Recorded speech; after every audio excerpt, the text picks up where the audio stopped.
মানেই শোক, এই ধারণাকে রঙে আর গল্পে বদলে দিয়েছে ঘানার এক অনন্য ঐতিহ্য, ফ্যান্টাসি কফিন।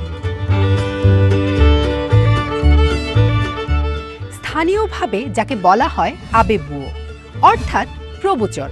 প্রতিটি কফিন শুধু দাফনের জন্য নয়, বরং মৃত মানুষের জীবনের সারাংশ তুলে ধরে। কেউ জেলে হলে কফিন হয় মাছের মতো, পাইলটের জন্য থাকে বিমান, আর কারো সাফল্য ফুটে ওঠে ময়ূরের ঝলমলে পাখায়। প্রতিটি কফিন যেন এক একটি শিল্পকর্ম।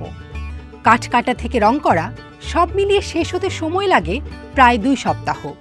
আর খরচ শুরু $700 থেকে। নকশা যত জটিল, দাম তত বাড়ে। ঘানায় অন্ত্যেষ্টিক্রিয়া শুধু বিদায় নয়, এ যেন উৎসব।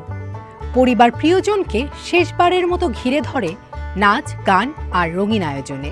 কান্না আর আনন্দ মিশে যায় এক অদ্ভুত আবেগে।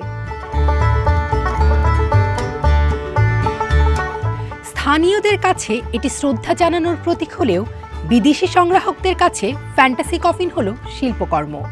অনেক কফিন কখনো মৃতদেহ বহনই করে না, বরং বিদেশে প্রদর্শনীতে যায়, জাদুঘরের শোকেসে জায়গা করে নেয়। মানুষ কিছু সময়ের জন্য ভুলে যায় ভেতরে কি আছে। তারা কফিনকে দেখে মুগ্ধ হয়, আর পরিবেশটাই বদলে যায়। প্রতিটি ফ্যান্টাসি কফিন কেবল এক আশ্রয় নয়, এ যেন কাঠে খোদাই করা এক প্রবচন, এক রঙিন গল্প, যা মৃত্যুর ভেতরেও জীবনের আলো জ্বালিয়ে রাখে, প্রিয়জনের স্মৃতিকে বাঁচিয়ে রাখে চিরকাল।